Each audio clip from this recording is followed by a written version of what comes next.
Hello everyone, আসসালামু আলাইকুম। সবাই কেমন আছেন? আশা করি সকলে অনেক ভালো আছেন। আমরাও আল্লাহর অশেষ রহমতে আলহামদুলিল্লাহ ভালো আছি। তো সকাল সকাল ঘুম থেকে উঠে গেছি, কারণ মেয়ের স্কুল 8টার সময় দিয়েছে।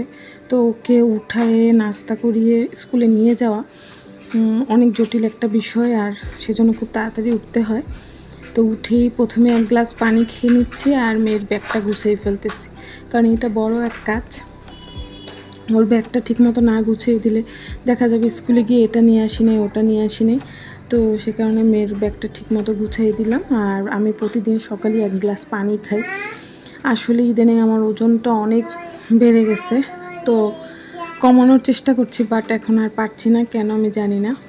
ডায়েট করলে একটু মানে একটু হেলদি খাবার টাবার খেলে আবার কিছুক্ষণ পরে ক্ষুধা লাগতেছে, এই একটা ব্যাপার হচ্ছে। আর স্কুলে নিয়ে আসছি এখন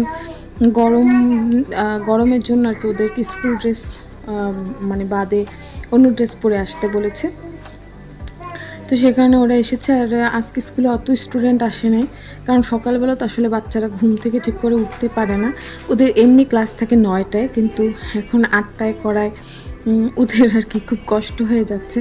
তারপরও স্কুলে তো আসতেই হবে, নাহলে তো পড়াশোনা আসলে ঠিক মতো হয় না।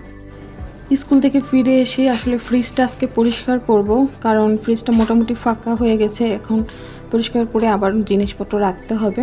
তো এই কারণে আমি বন্ধ করে রেখেছিলাম, সারা রাত অফ ছিল। তো বরফগুলো একদম গলে গলে গিয়েছে, হালকা কিছু আছে, তাই একটা চামচ দিয়ে জাস্ট একটু নাড়া দেওয়ার সাথে সাথে বরফগুলো পড়ে যাচ্ছে।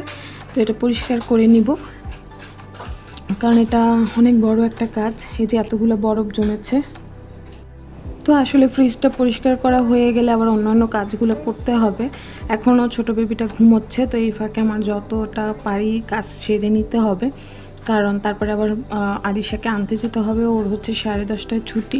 তো সকাল থেকে আমার মানে সকালে আমি এক কাপ চা খাওয়ারও সময় পাই না, ওদের নিয়ে দৌড়াদৌড়ি এটা করতে করতে অনেক দিন হয়ে গেছে ঠিকমতো ডেইলি ব্লগটা দিতে পারছি না। আসলে ছোটো বাচ্চাটার জ্বর ছিল, তো ওকে নিয়ে আসলে ভিডিও করে এডিট করে আমি এটা গুছিয়ে উঠতে পারতেছিলাম না। ভিডিও করা হলেও দেখা গেল এডিট করতে পারতেছিলাম না, কারণ ও তো জ্বর ছিল বিধায় কান্নাকাটি এগুলো করতো। তো কিছু গাছ লাগালাম, আবার নয়নতারা গাছ এটা লাগালাম। আসলে গাছ লাগাতে আমার অনেক ভালো লাগে, আমি জানি না। আর এই গাছগুলো আমি এক বাসা থেকে এনেছি, মানে এক ভাবির বাসা থেকে, ওদের স্কুলেরই। তো ওই ভাবির বাসায় অনেক সুন্দর নয়নতারা গাছ, অনেক পদের। তো আমি বলেছিলাম ভাবি আমাকে একটু চারা দিয়েন। তো ওই ভাবিটা আজকে নিয়ে আসছে, পরে আমি এনে তাড়াতাড়ি এসে ছাদে লাগিয়ে দিলাম। দেখি পরে কী অবস্থা হয়। আর মরিচ গাছটাতে তো অনবরত মরিচ হয়েছে, এবার অনেক বেশি মরিচ হয়েছে, আপনাদেরকে আমি দেখাইছিও। আর প্রচুর ফলন হয়েছে, কিন্তু এখন লাল হয়ে যাচ্ছে, মনে হয় আর বাঁচবে না। আসলে এই গাছগুলোর আবার একটা প্রবলেম আছে, মানে ভালো ফলন হওয়ার পরেই এটা আসলে আস্তে আস্তে নষ্ট হয়ে যায়। মনে হচ্ছে এটা আর বাঁচবে না, লাল হয়ে গেছে। একটা কাজ ছিল বিধায় একটু বাইরে এসেছি বিকেলবেলা। আসলে আমার একটা বোরখা কিনতে হবে, অনেক দিন হয়ে গেছে এটা বোরখা পরতে পরতে একদম নষ্ট হয়ে যাচ্ছে। আর একটু চিন্তা করেছি একটু ভালো মানে একটা বোরখা কিনবো, জানি কোনো অনুষ্ঠানেও আমি পরে যেতে পারি। তো এই কারণে একটু বের হয়েছি ছোটো বোনকে নিয়ে, যে আজকে শুধু ঘুরে ঘুরে দেখবো, আজকে আর কিনবো না। তো দেখার পরে ওদের তো আসলে মানে ঘোরা পছন্দ হয়নি, শুধু দোকানে দোকানে ঘুরেছে। এখন মা আমাদেরকে পার্কে নিয়ে চলো খেলা করব। তো এই যে কাছে একটা পার্ক ছিল, এখানে একটা মাঠ, জাস্ট মাঠে আসলে বাচ্চারা আসে, খেলাধুলা করে, একটু মজা করে আর কি, বল টল নিয়ে আসে। তো এটাই ওদেরকে এখানে নিয়ে আসলাম। এখানে কতক্ষণ একটু ছোটাছুটি করলে, আসলে বাসায় বসে তো এরকম খেলার জায়গা ওরা পায় না। তো সে কারণে আমি মাঝে মধ্যে ওদেরকে এরকম জায়গায় নিয়ে আসি।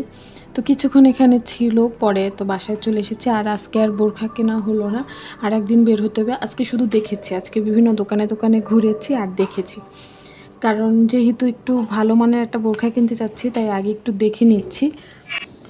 তো তাদের ঘোরাঘুরি শেষ, বলতেছে মা কিছু খাবো, তো তার খালামণি তাদেরকে নিয়ে যাচ্ছে। আর এখানে আসলে তেমন কিছুই পাওয়া যায় না বাচ্চাদের খাওয়ার মতো। তো পরে একটু জুস আর এই যে ঝালমুড়ি নিলাম, বলি যে মা এটাই খাও, কারণ এখানে এর থেকে ভালো কিছু পাওয়া যায় না।